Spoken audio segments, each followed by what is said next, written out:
Good evening and welcome back to the Rory Talks Football channel, your daily Arsenal news, updates, debates and my opinions. If you're new to the channel, please do subscribe, smash a like on the video as well. Loads of you in the chat already this evening. Fizzy, PV, good to see you. Francisco Oliveira. Simon says, hey fella, always catch up on the vids, but this is the first time, the first live I've turned up to in a while. Nice to be back. Good to have you back, Simon. And do you know what?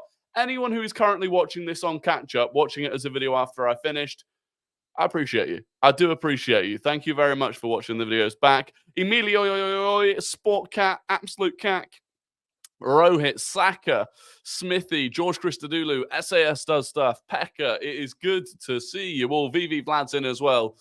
Guess the Gooner fans are fuming. Bobby Boy, James G. It's going down. We're yelling Timber. Timber's back, baby. Timber is back. There's loads to talk about today. Do you know what? The thumbnail and stuff's about Victor Osimhen. And, you know, the general kind of, do we need a striker? So we'll talk about that. There's also talk about Mykhailo Mudryk that's been going around today. We'll talk about the ticketing situation at Arsenal, which has been problematic, to say the least, over the last 24 hours. We'll talk about the football that's on tonight. You know, we want Chelsea to lose. So there is lots to get on with. Sammy Smith, Yomi, Lupi, Jay, yeah, that's all of you. Tobertron. What an idiot. Who do you think is the best fan base that have come to the Emirates? Brackets is Fulham. Look, if I'm honest with you, Tobertron, I can see that you're a Fulham fan. I don't think it was Fulham. Who is the best? Do you know what? What was that? What was the name of that Scandinavian team or like Norwegian team we played in the Europa League last year? I can't remember who it was. It Bodo Glimt? I just remember them turning up and it was like a 6 o'clock kickoff and they were just relentless.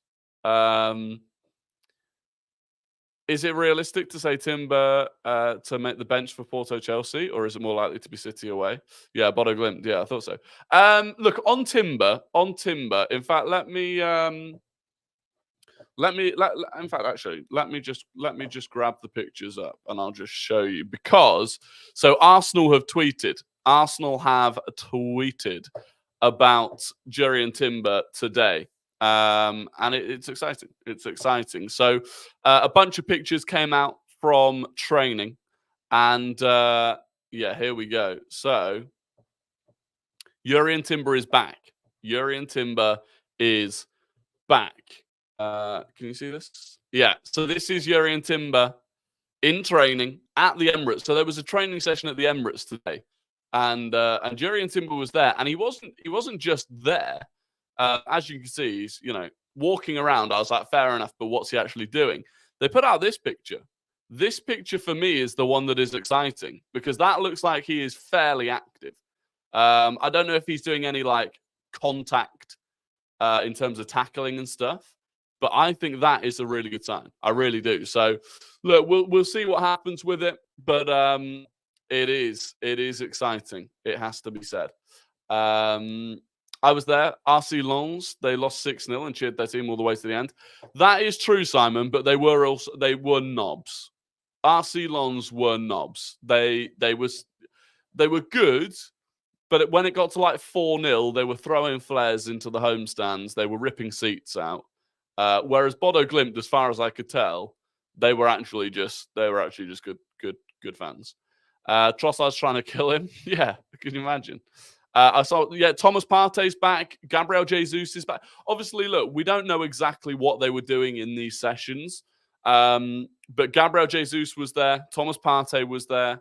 I don't know if Tomiyasu and Zinchenko were there, but the news coming out yesterday from Sami Mokbel was that Tomiyasu and Zinchenko are both, Arsenal are hoping both of them are going to be able to play against Sheffield United. So we basically have a full squad in training at this point. That's the... You know, and it might take a little while. You know, I genuinely think the good thing is we don't need to rush Timber back. Obviously, Timber himself will desperately want to rush himself back and to get back as quickly as possible, but we don't need to, which is a really strong position for us to be in.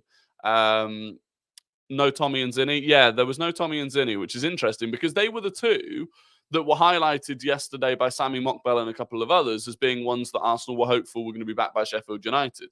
So who knows? Who knows? But look, it's just delightful to see Jurrien Timber back out there, isn't it? It's absolutely brilliant.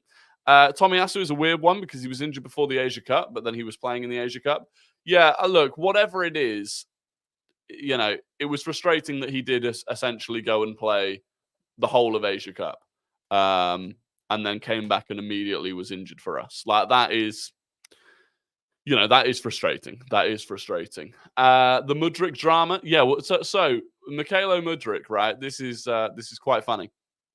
So it started. This came from an article in The Athletic today, so it's a good source, right? The Athletic don't tend to make stuff up.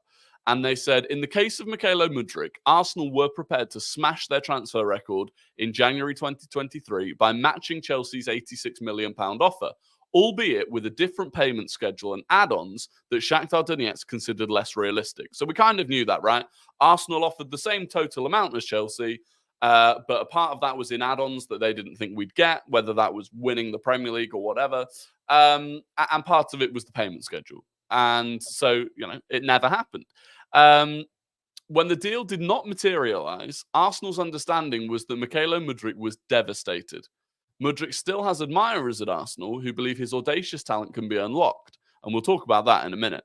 But as far as joining Arsenal goes, that ship appears to have sailed.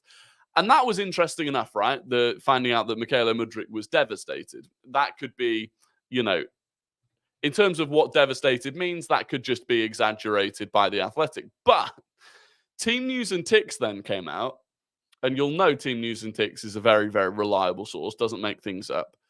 And he quote retweeted that, and he said, Arsenal's understanding that the player was devastated.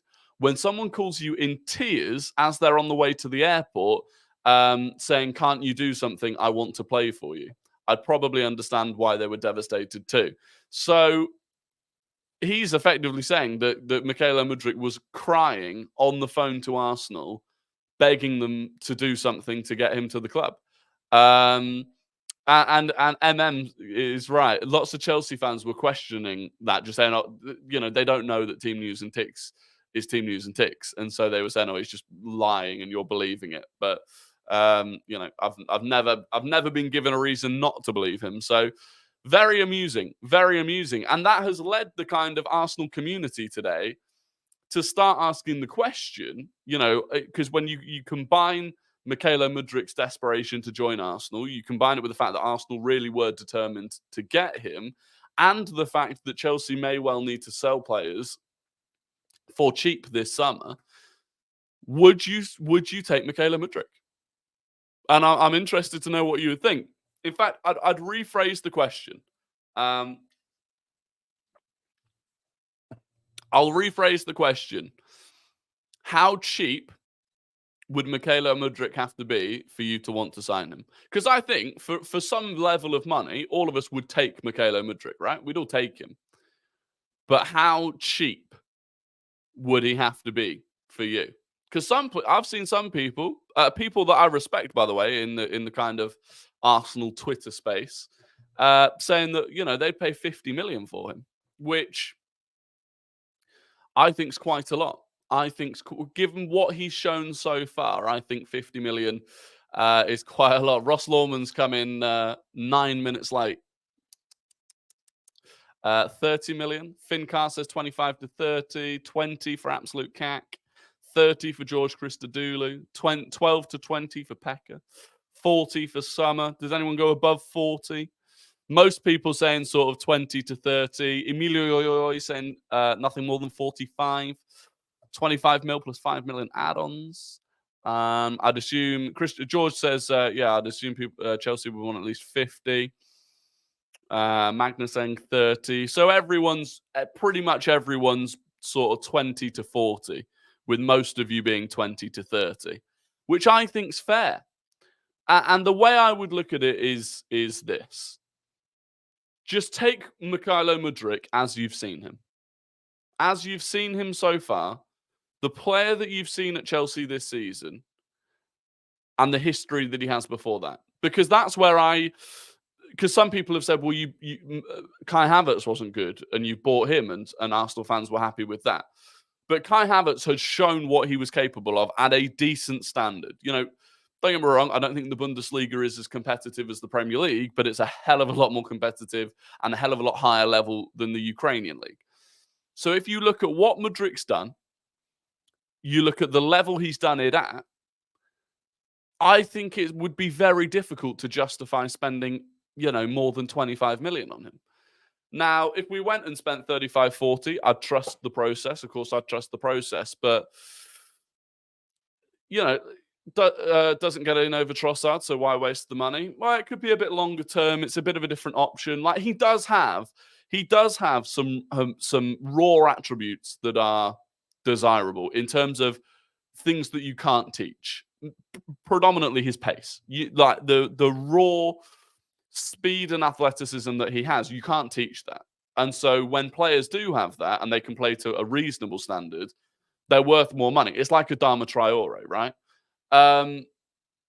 The question is, can he be coached to be an Arsenal level player? From what I've seen so far, I'm not convinced. I look at some of his absolute basics in terms of first touch, in terms of getting his head up and passing the ball, finishing. There's a lot there that I think is missing. And, some people are saying, well, it's all about the, your environment, and it's all about, where you are and the system that you're in. But I don't know if a better system would improve his first touch. I don't know if a better system would improve his decision-making. But look, maybe it happens. I'd be very surprised if it did happen, truthfully.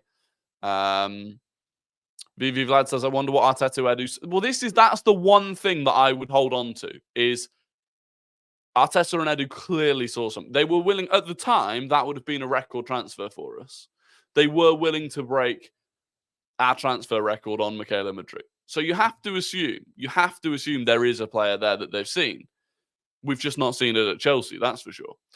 George Christodoulou said 9-9 was a bit mad today. Yeah, 9-9 was, But look, when it comes to 9-9, we're spiraling. Mentally at this point, we are spiraling. We are. He would be a different type of player. The closest we have is Martinelli. In certain scenarios, he could be good. I don't disagree. But I feel like you already have Martinelli. For depending on what you want the player on that side to do, you've got Martinelli, which is the pace and the speed and the unpredictability. And then you've got the Trossard, which is the, not the raw pace, but a far better technician, can play off both feet, offers you something different. So, if you bring in Mudryk, I just don't know what happens on that side. Is Timber starting the Sheffield game? No, absolutely not. I would be very, very, very surprised if Timber was in the squad, let alone starting. Would you want Davies in the summer? If you mean Alphonso Davies, I think he's going to Real Madrid. I think that's pretty much done at this point. Lack of confidence and overthinking can affect first touch. True. There are things that can affect it. So I guess a lot of those things I mentioned, you could put down to lack of confidence and lack of understanding. I think, if we went out and spent, realistically, you're not going to get him for less than 35 million, right? Which is way less than half of what Chelsea spent on him. If you're going to go out and spend that money, I'm like, put it towards someone that's more proven. Put it towards Pedro Neto. Your next 9-9, you should do it not facing the camera. I think people might just click off. To be honest, Nelson's probably better. His attitude also seems kind of sus. Yeah. I don't disagree. 60 million for Pedro or 50 million for Mudryk is a no-brainer. Oh, yeah, absolutely. Why give Mudryk? Why sign Mudryk when we barely give Reece minutes? Another good point. I mean, I would like to think that we will get to a point with the squad where, a Reece Nelson, but not Reece Nelson, somebody better, gets more minutes. Because I would like to think we get to a point with the squad where Saka doesn't have to play basically every minute. But again, that's off the right-hand side, which I don't think Mudryk would play there anyway. I don't think Mudryk would play there anyway. On to other news. I'll talk about the ticket news. So this kind of started happening last night.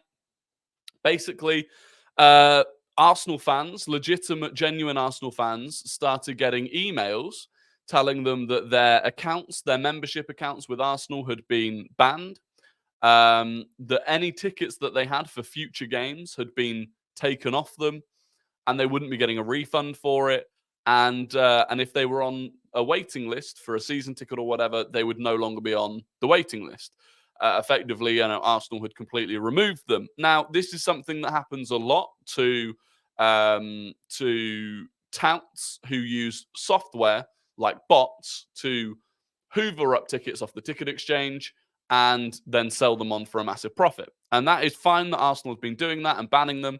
They've banned 25,000 different accounts so far this season, but you've never heard about it, right? So they've banned 25,000 accounts, but you've never seen people on Twitter saying, oh my God, I've been banned, I did nothing wrong. You basically never see that. But suddenly yesterday, sort of evening time, I was getting emails from people, DMs, it was on Twitter, people saying, I've been banned and I'm not a tout. I've not used software. I've not done anything wrong. I don't know what's happened. And you can imagine, right? If you got an email suddenly telling you that the tickets you got for Porto you no longer have, and you know you no longer have an account with Arsenal, so you won't be able to get tickets in the future. If you're a genuine Arsenal fan, that's brutal. Now it turns out that was basically, in some ways, a mistake. Arsenal closed down a bunch of accounts that had been doing it. And basically, what some people do, and I had done this previously, is they're in WhatsApp groups, Facebook groups, Twitter groups, all the rest of it, where I could sit on the ticket. Let's say I've already got my Arsenal ticket, right? I could sit on the ticket exchange and keep refreshing it and trying to get more tickets. And when I get a ticket into my basket, I could put into the group, I've got this ticket, who wants it? And the first person to reply, I'll say, great. What are your membership details? I'll add you to my network because you've got about 10 minutes whilst the ticket's in your basket. I'll add you to my network and then they'll pay for it and then I will allocate the ticket to them.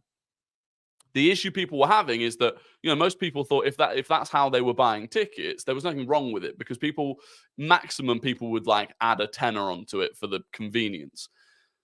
The issue is clearly some people in those groups were using botting software. And when Arsenal banned people, they didn't just ban the person who had used the software, but they banned the accounts that had bought tickets or been allocated tickets from that account. And so basically, people that genuinely believed they had bought tickets legitimately, they'd used the allocation system on the website, there was no third-party website involved. It was legitimate. And suddenly they found out they got banned. Now, Arsenal have reinstated the majority of those accounts today. I think they highlighted 16 accounts that were kind of the ones that were actually using the software. They've kept them banned. But everyone else, there was about 300 accounts. They've unbanned. They've reinstated the accounts. But a lot of them have not been given their Porto tickets back. And the reason for that, I think, is that when those tickets were taken off them, Arsenal just resold them on the ticket exchange immediately. So there's a fair amount of people who do not have Porto tickets anymore when they did previously. And that's brutal. And it's a mistake from Arsenal. It is a mistake from Arsenal. And, I hope they make it right. I hope they make it right because, that was not on. That was not on. Anyway, that's the kind of newsy thing. Have you got a ticket for Porto or Chelsea? I do have a ticket for Porto. I don't have a ticket for Chelsea just yet, but I'm sure I'll get one. The main thing I actually wanted to talk about before all of this stuff was the striker situation. We have scored 25 goals in 6 games. I'm sure you've heard that plenty of times. Does that mean that we no longer need to prioritize a striker in the summer? Because I think all of us, at the start of January, after the losses to West Ham and Fulham, we were all in the same boat.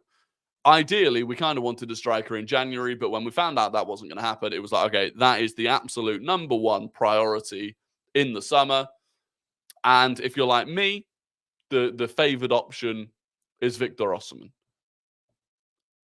Now that we're scoring goals again, do we still need to prioritize that as the number one? Or do we prioritize the midfielder as the number one? And part of that, I think, depends on how you think Kai Havertz is going to get used. If Kai Havertz does become a starting player, would that be as the centre forward or would that be as the left-sided 8? And I'd already made the thumbnail and everything earlier in the day. So little did I know that Victor Osimhen was going to come out and score a hat-trick in the game today. And he had, well, in fact, actually, again, I'll show you. This was Victor Osimhen's performance today. A 9.7, 3 goals, 1 assist. Not many passes, and that's interesting, right? 5 passes in the entire game, 4 of them accurate. That's not what an Arsenal striker is used to. That's, you think about any striker that plays at Arsenal in the system we play, you're not just going to stand up there, barely get the ball and score goals, unless we change the way that we play. Had 4 shots, 3 on target, 3 goals. No successful dribbles, a couple of offsides. Not a lot of defensive work. No tackles won. Couple of recoveries. Lost a couple of duels. But overall, very different style of attacker. Very different style of striker to what we're used to. And potentially to what we need. And that's kind of where I look at it and I go, well, that is the Erling Haaland, right? That is the Erling Haaland. And Haaland has adapted at Man City and he's got better. He's 100% got better at the build-up play and the link-up play. And, some of the play yesterday against Luton with De Bruyne was fantastic. And maybe Osimhen, in fact, I'm sure Osimhen probably can learn and develop that. But do we need it? Or do we go and get a striker who can already do a bit more of that? He's so expensive, though. I would prefer like what Thuram was for Inter last summer. I don't know. Well, this is the thing. There will be cheaper options out there. I think Gyökeres will be cheaper. Xerxes will definitely be cheaper. Ivan Toney will probably be cheaper. The interesting thing is that the striker market, I think, is quite good going into the summer in terms of the number of strikers that are available. And in theory, that should bring down the price of all the strikers. If Napoli say they want, I don't know, 120 million euros, right? Which I think was roughly what the number was. And Arsenal say, no, we'll go and find someone else. And then, Chelsea, can they afford it? Probably not. So they go, no, we'll go and find someone else. Well, suddenly, Napoli come back to you and they go, okay, 100 million. And I think the prices will drop. I do think the prices will drop. Realistically, the money is in the Premier League. Real Madrid are going to go and get Mbappe. They're not looking for a striker. Most of the other clubs in Europe don't have a lot of money, truthfully. Bayern have just got Kane. I think PSG will be in the market for someone with big money. Maybe that's Osimhen. Manchester United, are they going to go and spend big money on another big striker when they just got Højlund? I think they need to spend elsewhere. Liverpool's attack, they've got 5, 6 very good attackers. They don't need to go and get a striker. Spurs, maybe. I could see Spurs in the market for another striker. They brought in Timo Werner on loan. I don't think Richarlison's good enough for them. Maybe Spurs are in the market, but we beat Spurs to whoever we want. City, probably not if they've still got Haaland. And so at that point, there's not a lot of competition for these strikers. And so I think the prices will come down. I think we'll have pretty much, other than Osimhen, who may go to PSG and we just might not be able to compete with them financially, I think we'll have pick of the bunch. I do think we'll have pick of the bunch. PSG has 2 strikers. They need a winger. Yeah, but I think they'll get rid of... they spent so much money on Gonzalo Ramos. He's been terrible for them. I think they'll try and offload him, although good luck offloading him for anywhere near what they bought him for. If you had to pick between Santiago Jimenez or Gyökeres, who would you take? Would love to hear your opinion. For me, it would be Gyökeres. Jimenez has looked. To be honest, I've seen more of Gyökeres for starters, so I'm probably biased in that sense. I think his style. Obviously, he's played in England. I know it's not the same playing in the Championship compared to the Premier League, but I just think he would be better. I think he would be better. I think Jimenez has probably got another year of development, and then I think he'll make a massive move. Maybe he goes this summer. Only thing I'd hate with Osimhen would be him going to AFCON every 2 years. True. I mean, there's some rumours about AFCON moving to being a summer tournament, which would be interesting. But you're right. You're right. It is frustrating. You know, if it is your main, you know, if Erling Haaland missed 2 months a season to go and play in a different tournament, it would be interesting. George Christodoulou says Gyökeres is perfect, very good in every aspect, and I think would allow Jesus to continue to have a role in the team due to the game time demands. Yeah, I agree. We should prioritize the striker because this form will come to an end, and it's the games where you just can't score where a striker is so important. That's what I agree with. And the best example I could use, right, would be in that Newcastle game. Havertz scored and assisted, scored a tap-in. His movement for that tap-in was very, very good. But that chance right at the start of the second half, where, was it Martinelli played him through? I think it was Martinelli played him through. Absolutely perfectly, one-on-one. You've got to bury that. And that was when we were 2-0 up and quite comfortable, so there wasn't even as much pressure on it. If that's at 0-0, you've got to be burying that. And that's what I don't think Kai Havertz has that. I don't think he'll ever have that. Truthfully, I'm really enjoying the way that Havertz is developing and getting better, and I think he offers a lot, but he'll never be a clinical, deadly striker. That's just not him. And so you're right. I do think there are games where we just need that guy that's going to, where we're going to win 1-0 and it's going to be a well-taken goal from one of our only big chances. That's just how it is. That is just how it is. But is that the number one priority? If that's all you're talking about, the occasional game where you need that striker, then is the left-sided midfielder the bigger priority, given that we still haven't really figured out who it is that we want to play in that role? I think the Lisbon striker is too iffy.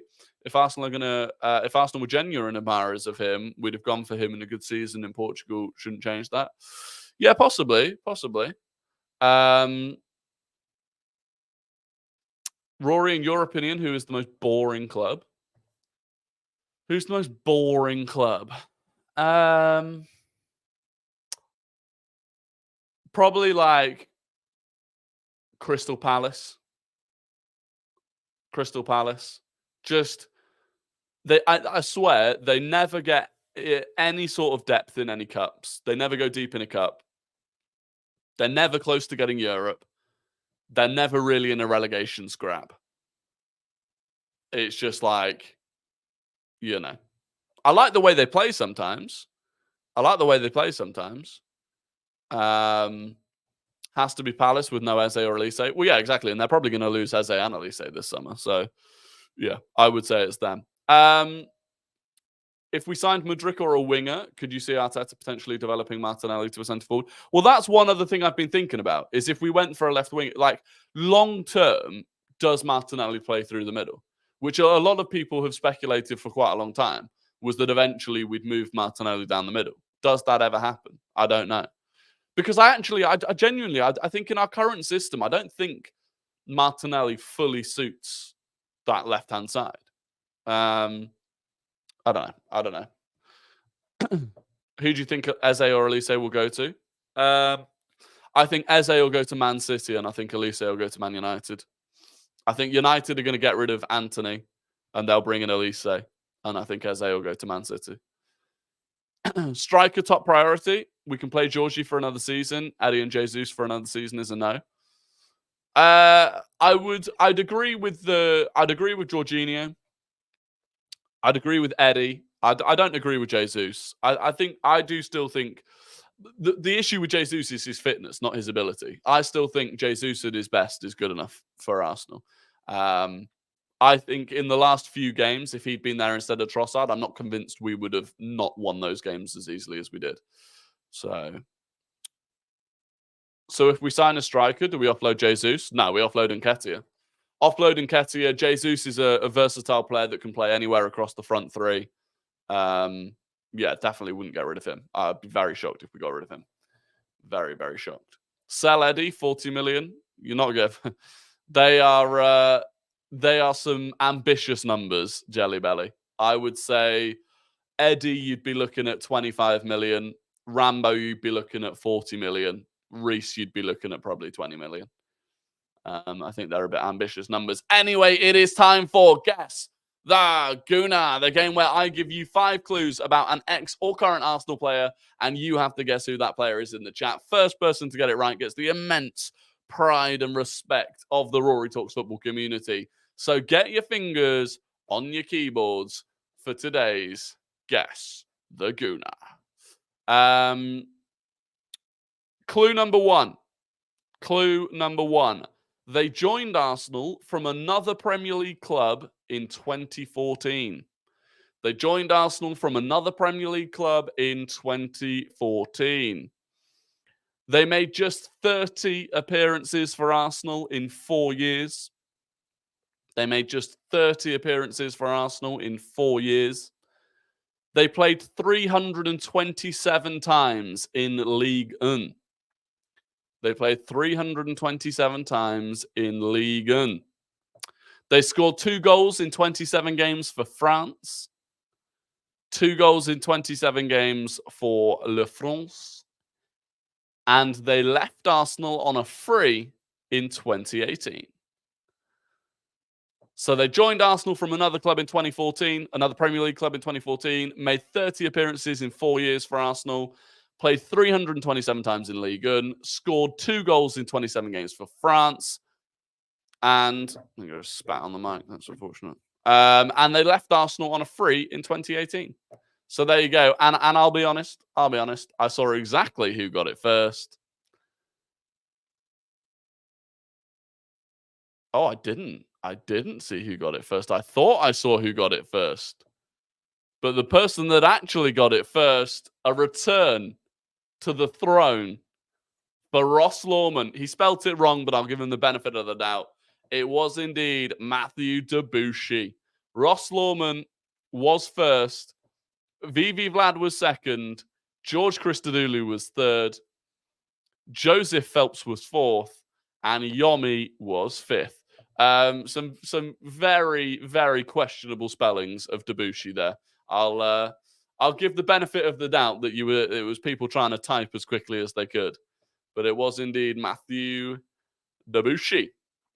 He just swapped the E and the U. Debussy said yesterday I'd be back stronger today. You were indeed back stronger today. Congratulations to Ross Lawman and commiserations to VV Vlad. Second place. Anyway, it is time for Guess the Non-Gooner. Guess the Non-Gooner. I give you the full career path of a player who does not and has not played for Arsenal. You have to guess who that player is in the chat. Optical Dreams said thoughts on banning of Arsenal fans memberships.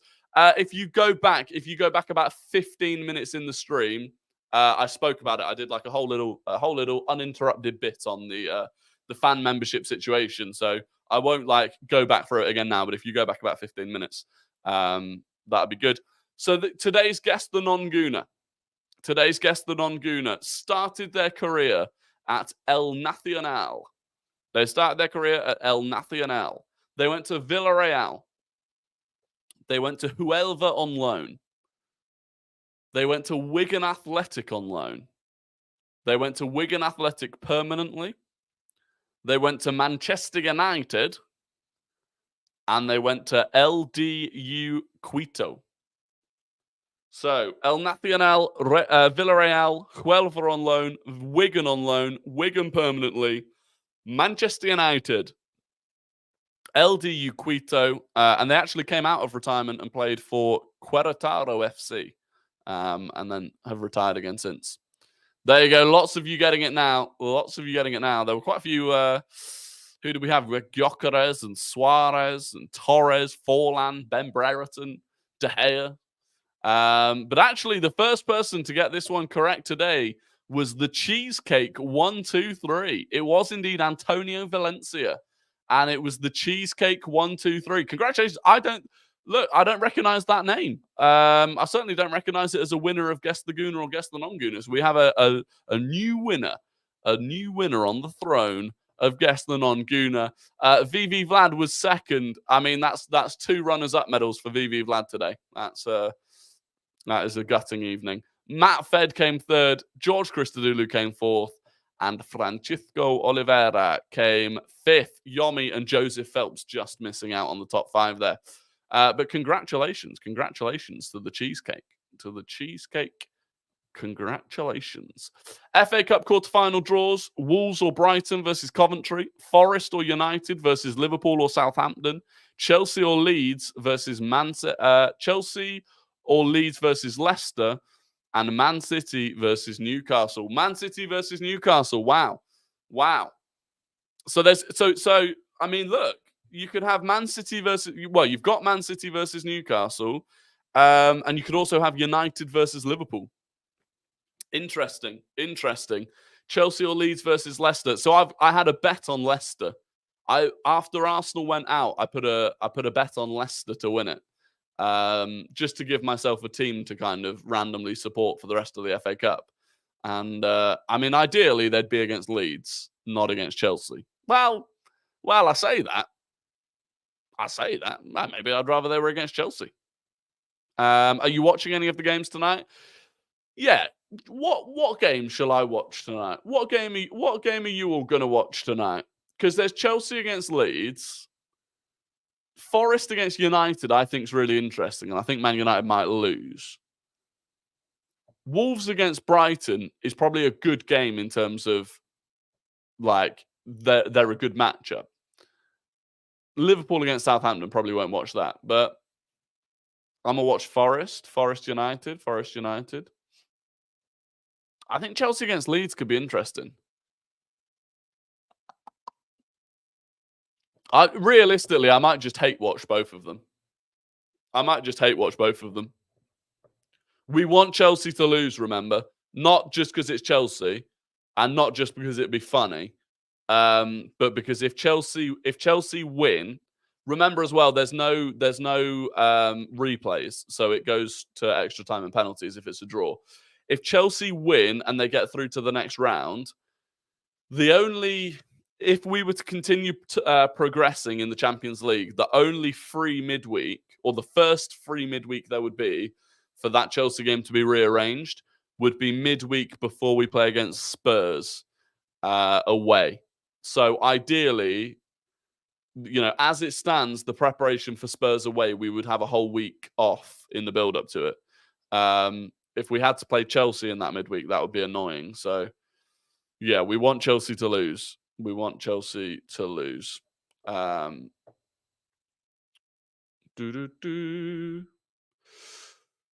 Cheesecake lost their match day ticket today. That's unfortunate, Cheesecake. That is unfortunate. I'm watching Chelsea v Leeds. I do find commentary on FA Cup games so dire with Dixon and Murphy. Oh, God. Well, do you know what? Genuinely, this is probably what I'll do. I'll have the games on, and then I'll probably have Mark Goldbridge on for the United game. I genuinely find it preferable listening to Goldbridge if it's the United game. Couldn't it be rescheduled for game week 37? It could be, but they generally prefer to rearrange them for as early as possible. They try and put them as early as possible. They don't really want want it to be that late, typically speaking. Chelsea Spurs game will be rescheduled at some stage as well. It was supposed to be last weekend. Yeah, it will be. God damn it, got tickets for Chelsea and just booked time off work. Yeah. A lot of people have done that, by the way. A lot of people have done that. Do you know when the Chelsea-Tottenham game that was cancelled would be rearranged for? No, because again, part of that depends on whether Chelsea is still in the FA Cup, I think. Part of it depends on that. Anyway, that is going to be the end of the stream for today. I'm quickly going to go and make a video about the FA Cup draw, and then I'll be watching the football. Massively appreciate all of you that have joined. As always, great stream. I will be back tomorrow. I'll be back tomorrow, 6:30. If you've enjoyed the stream, please do drop a like on it. It does massively help me. Subscribe if you're not already. Have a fantastic evening, and I'll catch you all tomorrow. Goodbye. Ba, ba, da, da.